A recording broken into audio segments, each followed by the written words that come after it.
Highway પર લૂંટ અને મર્ડરના બનાવો વધી ગયા છે। ગત રાતે વધુ એક ડ્રાઈવરની હત્યાથી સનસનાટી મચી ગઈ છે। હાઈવેની સફર જોખમી થઈ રહી છે। રસ્તામાં રોકીને લૂંટ કરતી ટોળકી સક્રિય બની ગઈ છે। ગત રાતે 1:30 વાગ્યાની આસપાસ ટ્રાવેલ્સની ગાડી ચલાવતો ડ્રાઈવર રાકેશ વસાવા સુરતથી પરત ફરતો હતો। દરમિયાન જાંબુવા નજીક હાઈવે પર અજાણ્યા ઇસમે તેને રોકી લોખંડની પાઇપ વડે હુમલો કરી રાકેશનું ઢીમ ઢાળી દીધું હતું। રાકેશ વસાવાની હત્યા કરી 3000ની લૂંટ કરવામાં આવી હતી। હાઈવે પર બનેલા લૂંટ વિથ મર્ડરના ગુનામાં રાકેશ વસાવાના બંનેવીએ કરેલી ફરિયાદના આધારે મકરપુરા પોલીસે હત્યારાની શોધખોળ હાથ ધરી છે। અહીંથી નીકળો તો એમ પડી હતી ડેડ બોડી એ રીતે હા જે પડી જ પોઝિશનમાં અહીંયા જ શું લાગે છે મને કે સાહેબને ફોન કરીને બોલાવ્યા 100 નંબરમાં કેવી હાલતમાં પડી એ જ પોઝિશનમાં અત્યારે છે એ જ પોઝિશનમાં મારીને નાખી એ કઈ ખબર નહીં કોઈ ડ્રાઈવર છે એ કે ગાડીનો ડ્રાઈવર છે 4-wheeler હા મારી ટ્રક છે આગળ ઉભી એટલે આ વ્યક્તિને જોયા ને એટલે મેં કીધું જરાક એક્સિડન્ટ કે કઈ થયો છે તો સારવાર માટે 108 બોલાવું અહીંયા આવ્યો હતી ભાઈ ફેલ થઈ ગયેલા હતા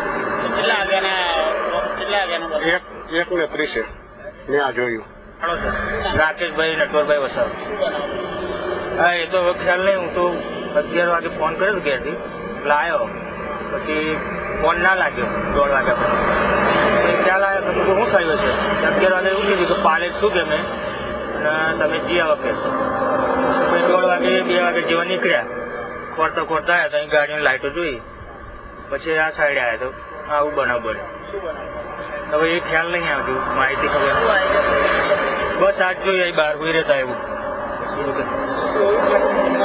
હા મળી આવ્યા હવે અંદર પગલ હોય છે ને બધું કઈ છે રિપોર્ટ આવે પછી ખ્યાલ આવે એવું લાગે છે પણ આપડે કહી ના શકીએ ને કહી ના શકીએ ને રાતનો બનાવ હું બન્યું હું જો રિપોર્ટ આવે એટલે કઈ કહેવાય ઘરે નહીં એ તો ભરૂચ જિલ્લા પોતાની ગાડી છે કે ડ્રાઇવિંગ ના ડ્રાઇવિંગ કરે ઘેર જ આવતા હતા મારી સુરત થી એટલે ફોન કર્યો હતો 11 વાગે તો કે પાલેજ શું કે મેં આવી જ જશું પપ્પા કે એવું કીધું રાકેશભાઈ નટવરભાઈ વસાવા ક્યાં રહેવાનું Vrajbhumi society Ajwa road. Highway પર લૂંટ તથા મર્ડરના બનાવો વધી ગયા છે। 2 અઠવાડિયામાં હાઈવે લૂંટનો આ ત્રીજો બનાવ છે। અગાઉ એક ડ્રાઈવરને ઢોરમાર મારી હાથ પગ તોડી નાખવામાં આવ્યા હતા।